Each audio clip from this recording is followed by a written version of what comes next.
Golomb space. It's a topology related to prime numbers. And here's an outline. So first we introduce some basic topological notions. For a set X, we say tau, which is a subset of the power set of X, is a topology on X if tau includes the empty set on X, and tau is closed under any unions and under intersection of a finite number of sets. We call a member of tau an open set of X. For some element of X, we call an open set containing X an open neighborhood of X. A continuous function is a function such that what is like the pre-image of an open set, so what is mapped to an open set, is open in the domain. If f has an inverse, and that inverse is continuous, f is called a homeomorphism. Then a base for a topology is a subset of that topology, such that every set in the topology can be obtained just from unions of sets in the basis. And a dense set is a subset of X which intersects every open set, which is equivalent to intersecting every basic open set, which is a set in the base. A Hausdorff space is basically just a space where like points can be distinguished by open sets, as in any 2 points have disjoint open sets separating them. And this will matter a really small bit later.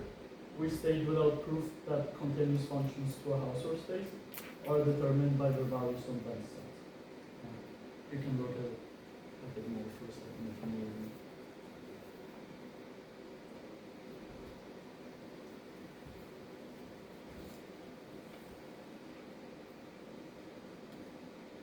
Okay, now we need a small amount of number theory.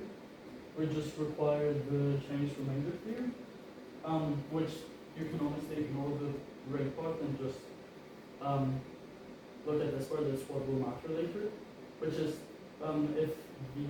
if this is an arithmetic progression with first term A and difference B, and this is an arithmetic progression with first term C and difference B, and A and B are coprime and C and B are coprime, then their intersection is another arithmetic progression where L and M are coprime. Euclid's theorem states that every arithmetic sequence where the first term and the difference are coprime contains a prime. This is equivalent to it containing infinite roots.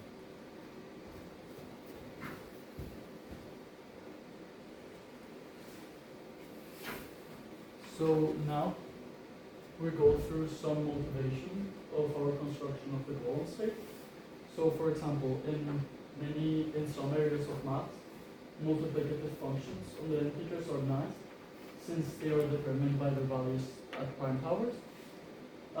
This motivates us to try to define our space where continuous functions are nice by them being determined at primes, which would be an even stronger condition than them being determined by their values at prime powers.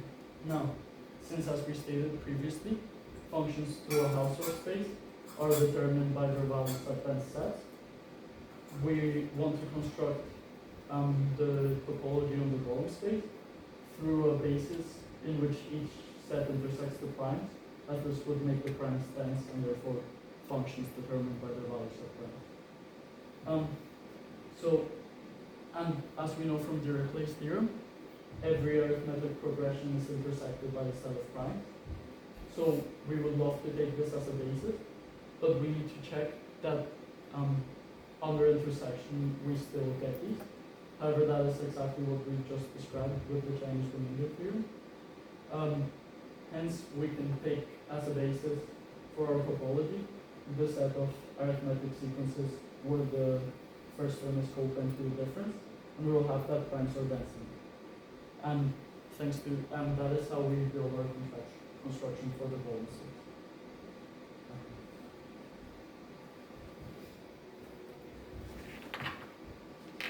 And tau is just the symbol I'll use for the Golomb space for this presentation. Then, this is an important result about continuous functions from the Golomb space to itself, which is that for any continuous function and point x in the Golomb space, we have that for any b coprime to f of x, coprime to x, we have a neighborhood of x, so an arithmetic progression containing x, such that the values of the function are constant modulo b.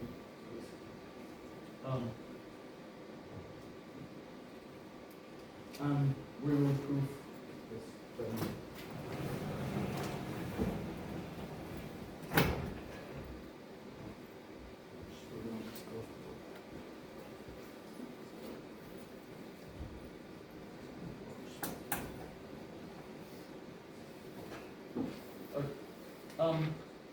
So basically, firstly, we know that it continues implies f to the minus 1 of u open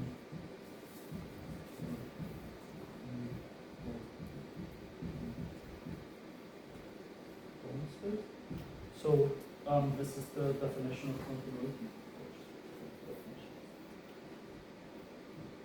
This is our definition of what it means for function, topological function to be continuous. Now, since every open set is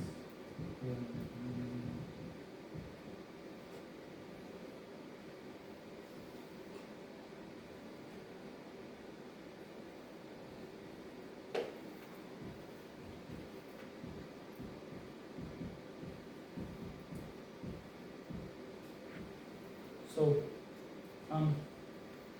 since every open set is a union of basic open sets, where the basic opens are of this one, as described earlier. So, arithmetic sequences A plus with first term A and difference B, such that the first term and the difference were coprime. We know this. Since we have that the preimage of U is open, there exists some basic open set for RS, which is a subset of f to the minus 1 of U. And we can so we can take one of these sets. We might need we can just take one of these sets, and so if x is in it, we can have a basic open set containing x which maps to U. If not, we can remove it, and by Swan's lemma, this terminates eventually. So,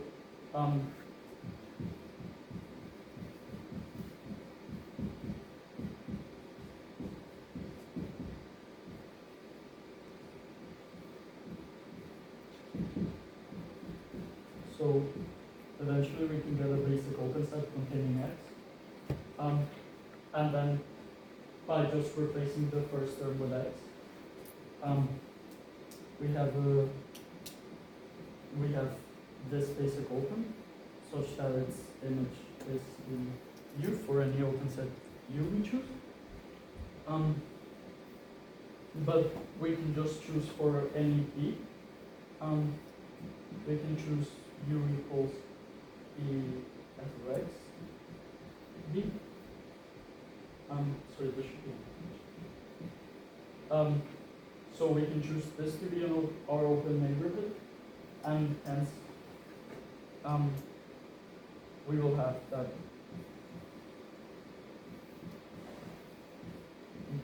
some neighborhood such that this holds. And translating this back to what the open sets mean, we get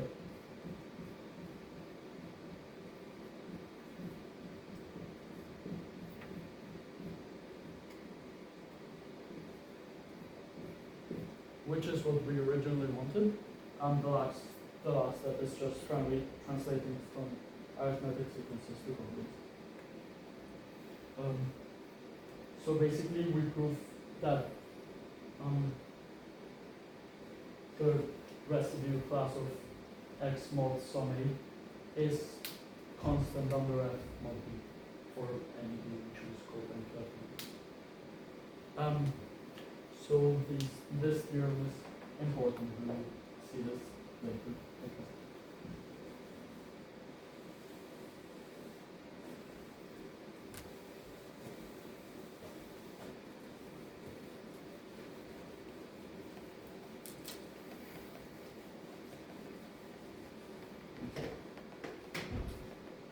So could you clarify something you had mentioned on your previous slide? So what is the relationship between the union of arithmetic sequences and prime numbers? Well, every arithmetic sequence contains a prime number by the replace theorem.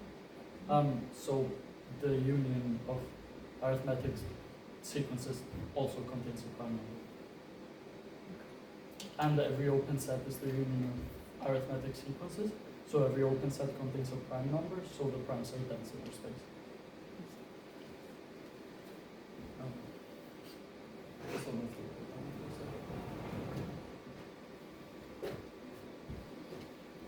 Now, wait, I forgot to mention.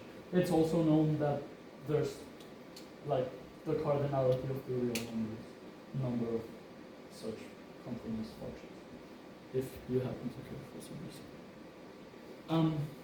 Now we're going to use the theorem we just proved to prove that any automorphism, which is just a homeomorphism from the Golomb space to itself, fixes the number 1.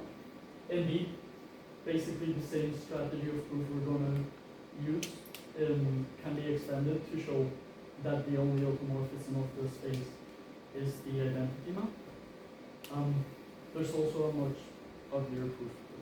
It's much uglier. So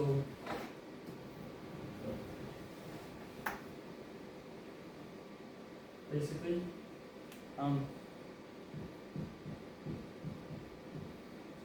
we just need to assume, for the sake of contradiction, that 1 doesn't get sent to 1.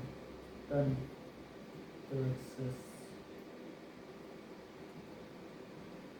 Q. There exists Q dividing phi of x. Well, no. Choose Q dividing phi of 1. And we obviously satisfy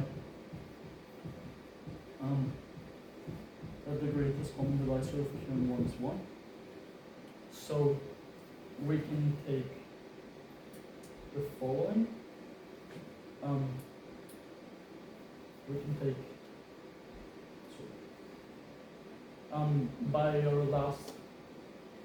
by the theorem we just proved, we are promised something of this form. But we know phi of 1 is divisible by q, so it's 0 mod q. And hence, like this is 0 mod q for all that, for some fixed a. But since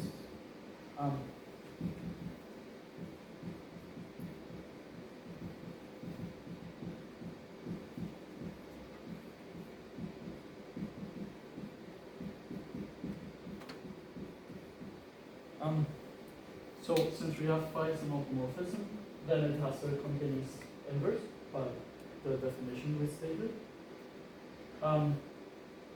And if phi to the minus 1 is continuous, then phi to the minus 1 to the minus 1 of u open for u open. But obviously this is just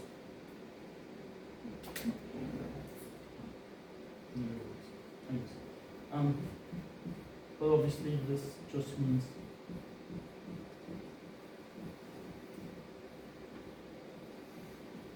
this, and since this is a basic open set, 1 plus an, we have that phi of 1 plus an open, and we proved earlier that every open contains a basic open, so there exists the subset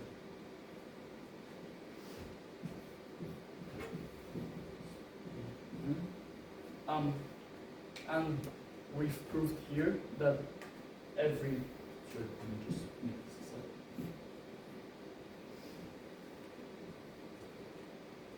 Yep. And we've proved that all of these are divisible by q. So we have an entire arithmetic progression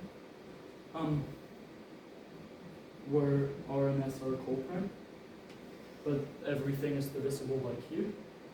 In particular, this arithmetic progression contains the numbers R and R plus S. And since everything is divisible by q, then q divides R, but q divides R plus S. So q divides R plus S minus R, which equals S. So q divides their greatest common divisor, which implies that their greatest common divisor is greater than 1. So we get a contradiction. Since we assume, since they're a basic open set, so they're coprime, hence we cannot have this, and we get that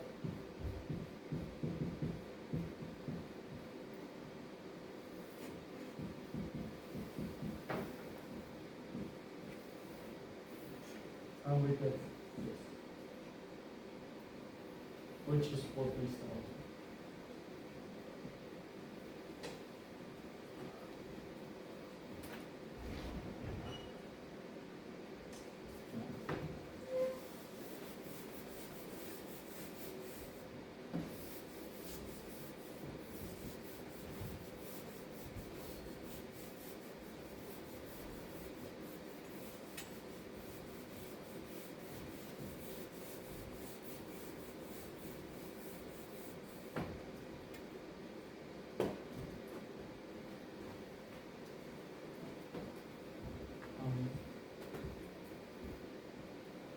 Oh yeah, now we can actually use this topology to prove that there are infinitely many primes. This is a sketch of the proof.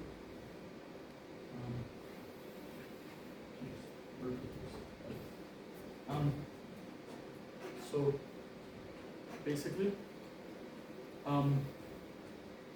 since our open sets are B, A, B, so there are like infinite arithmetic progressions.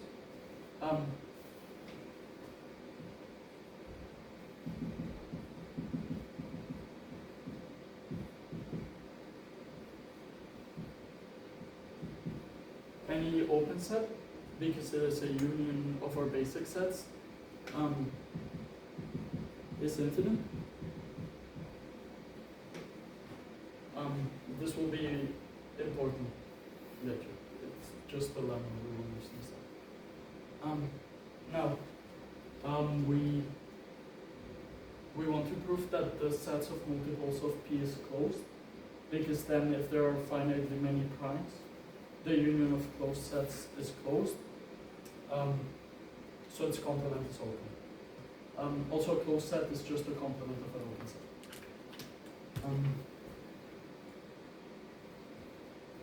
So first we're going to prove that the set of multiples of P is closed. This is fairly easy.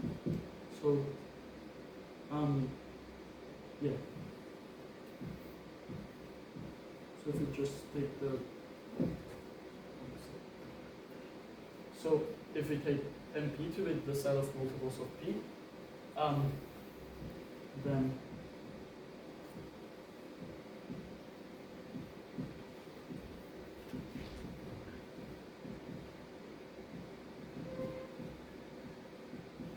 the complement of the multiples of P are just the union of every other residue, every non-zero residue class mod P, which we can express as basic arithmetic progressions. In particular, it's a union of open sets, hence this is open, and this was the complement of NP, and we defined closed sets to be the complement of open sets, so NP is closed.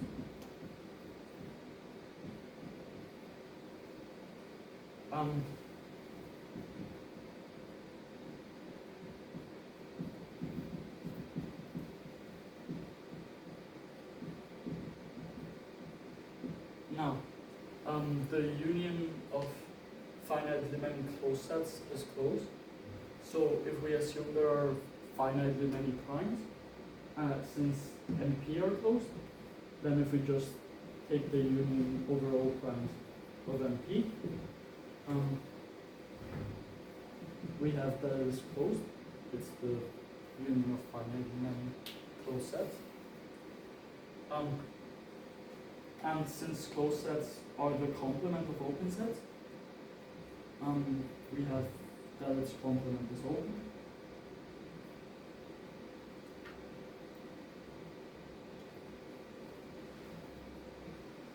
But this is the set of multiples of all primes, and by the fundamental theorem of arithmetic, the only number which is not a multiple of any prime is 1. So this is just the set 1. So we have proved that if there are finitely many primes, the set only containing 1 is open. But here we proved that every open set is infinite, so this set cannot be open, and we reach a contradiction. And we have infinitely many primes.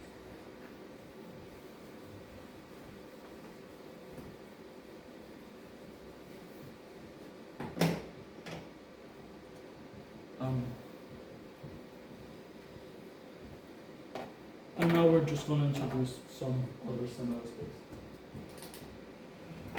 So firstly, we have the Kirch topology, which is similar to the Golomb topology, and I don't know any particular use of, but yeah, it's the basis generated by, is the topology generated with basis arithmetic progressions, where the first term is coping to the difference, and the difference is square free. Yeah, that's not really about it. Then we have the p-adic integers, which are very important in modern number theory, and basically we can define the p-adic topology instead by taking this basis, which is just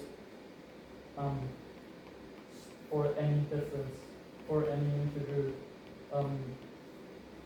first, yeah, like for any integer first term, and difference power of some prime p, the prime root fixed, and these sets are the basis of our topology.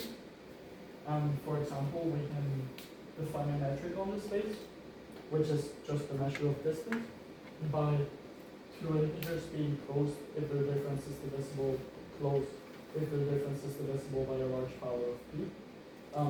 So yeah, this is very important in modern number theory, because you can do like analysis on it and stuff. And apparently that's great. And then, yeah. Sorry, just for clarity, the only difference between the Kirch topology and the Golomb topology was the condition on B being square free, right? That's it. Yeah, that's why I didn't say much about it. Okay, yeah.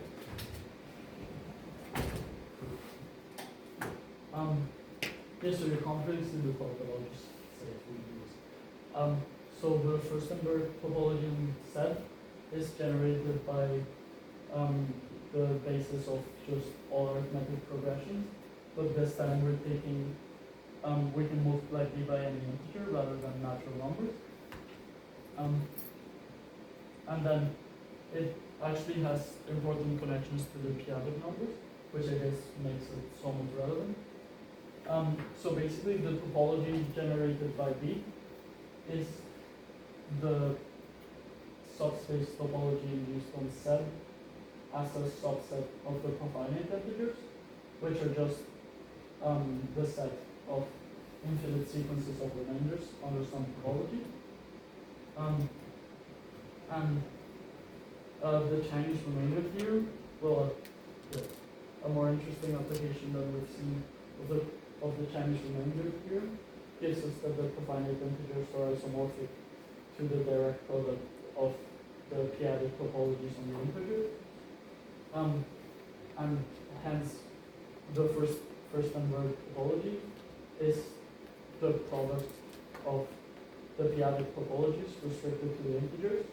So for example, we have the sequence of integers converges in the p-adic integers, where instead of, we just take the normal definition of convergence, but we use the p-adic metric I described a moment ago. If and only if they converge in every p-adic topology for any parameter. I think that's probably it. Yep, and here are some references.